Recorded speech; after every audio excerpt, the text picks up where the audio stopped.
নমস্কাৰ বন্ধু বান্ধৱীসকল, মোৰ সৰু সৰু সুখবোৰ চেনেলটোলৈ আপোনালোক সকলোকে স্বাগতম জনাইছোঁ। 13 মে'ত আমি উজনি অসম শিৱসাগৰলৈ ৰাওনা হৈছিলোঁ। ভিডিঅ'টো দিয়া আচলতে বহুতো পলমেই হ'ল। 13 তাৰিখে সন্ধিয়া আমি শিৱসাগৰ পালোঁ। 14 তাৰিখে ৰাতিপুৱাই পোনপ্ৰথমে ৱৰ্ল্ড হেৰিটেজ প্লেচ চৰাইদেউ মৈদামত উপস্থিত হ'লোঁগৈ। ইমান ভাল লাগিলে সেই আহোমসকলৰ সেই সমাধিবোৰ দেখি পেলাই আচলতে সময় হাতত অলপ বেছিকৈ লৈ যাব লাগে। আমাৰ অলপমান খৰতকীয়া হ'ল সেইদিনাখন। আকৌ আশা পুহি ৰাখিছোঁ ভালকৈ অলপ যাই পেলাই চাবৰ কাৰণে। আৰু আপোনালোকেও কেতিয়াবা যাবচোন, যিসকলে গৈছেতো ক'বই নালাগে, যিসকলে যোৱা নাই পৰিয়ালসহ তাত অকণমান সময় যদি থাকে, সঁচাকৈ প্ৰাকৃতিক পৰিৱেশ ইমান সুন্দৰ, মুগ্ধ কৰে আচলতে। সকলোফালে সেউজীয়া নীৰৱ নিস্তব্ধ পৰিৱেশৰ মাজত বিভিন্ন ধৰণৰ সুৰীয়া চৰাইৰ মন্ত্ৰমুগ্ধ মাতে আপোনাক একদম আপ্লুত কৰিব। আৰু এইদৰে আমি সেইদিনাখন প্ৰায় 1 ঘণ্টামান সময় আচলতে চাই শেষেই নহয়। আৰু বহুতো জানিবলগীয়া শিকিবলগীয়া কথা বহুতেই থাকে। আৰু এটা কথাই ভাল লাগিল, ইমান ফল মূল আছে তাত, বিভিন্ন ধৰণৰ ফল মূলেই দেখিলোঁ। আমৰ পৰা, কঁঠালৰ পৰা, ৰবাব টেঙাৰ পৰা আৰু কপৌ ফুল, বিভিন্ন প্ৰজাতিৰ কপৌ ফুল ফুলি আছে। খুবেই এটা মনোমোহা পৰিৱেশ, প্ৰাকৃতিক পৰিৱেশ, আৰু বহুত ভাল লাগে। আমাৰ ঠিক তেনেদৰে খুব ভাল লাগিলে। আৰু এইখিনিকে ভিডিঅ'টো আচলতে আৰু বহুতো ল'ব লগা সেইদিনাখন থাকিলে, যিহেতু কিছুমান আমি যাব নহ'লে খৰধৰ আৰু চাবলগীয়া, যিহেতু আকৌ দিনটোৰ আমাৰ কাৰ্যসূচীত বহুতো চাবলগীয়া সেইদিনাখন শিৱসাগৰখন আছিলে, মিলাব লাগিব।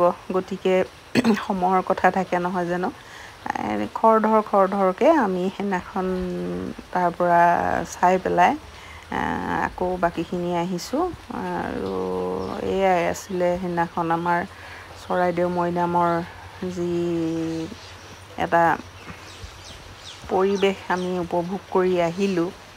এইখিনিতে ক'লে ছোৱালীয়ে, মা মোক ভিডিঅ' এটা কৰি দিয়াচোন। আৰু এটা আচৰিত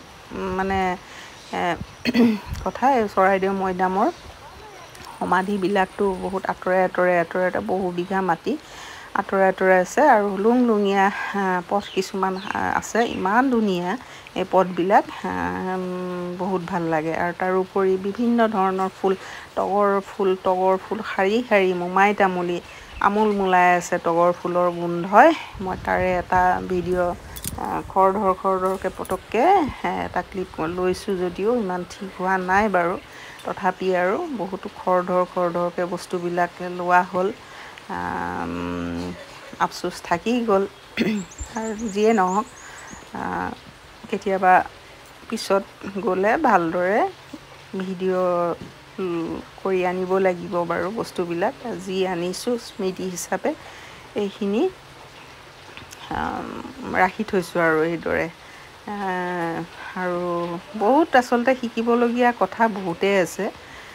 ঐতিহাসিক আমাৰ শিৱসাগৰ এখন ঐতিহাসিক যি পৰ্যটনস্থলী, ঐতিহাসিক যিখিনি তাত আমাৰ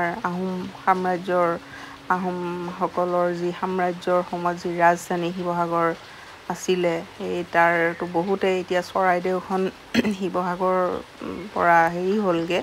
চৰাইদেউ এখন বেলেগ হেৰিত পৰিলেগৈ, বেলেগ জিলাত পৰিলে সুকীয়াকৈ।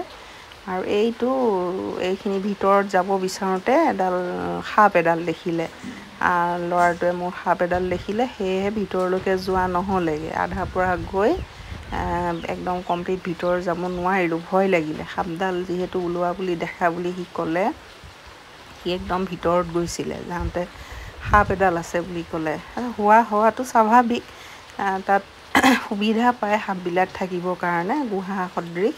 আৰু এই চাওকচোন, ইমান ধুনীয়া বিভিন্ন প্ৰজাতিৰ কপৌ ফুলে, বিভিন্ন প্ৰজাতিৰ কপৌ ফুল আছে তাত। আৰু বিভিন্ন ধৰণৰ ফল মূল কপৌফুল সকলো ফালে সেউজীয়া আৰু সেউজীয়া আৰু সেউজীয়া। আপোনাৰ চকুকেইটা একদম মানে ভাল লাগি যাব।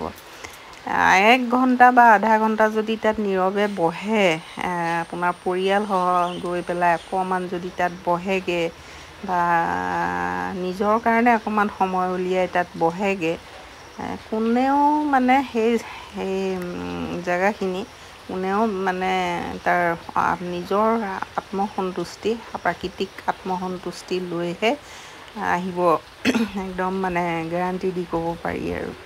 এইখিনিয়ে আছিলে আমাৰ চৰাইদেউ মৈদামৰ সাধাৰণ সৰু অভিজ্ঞতা। আচলতে মই ইমান সবিশেষ আৰু বিশেষ হেৰি নাজানো। এইখিনিতে মই ভিডিঅ'টো সামৰিলোঁ দেই।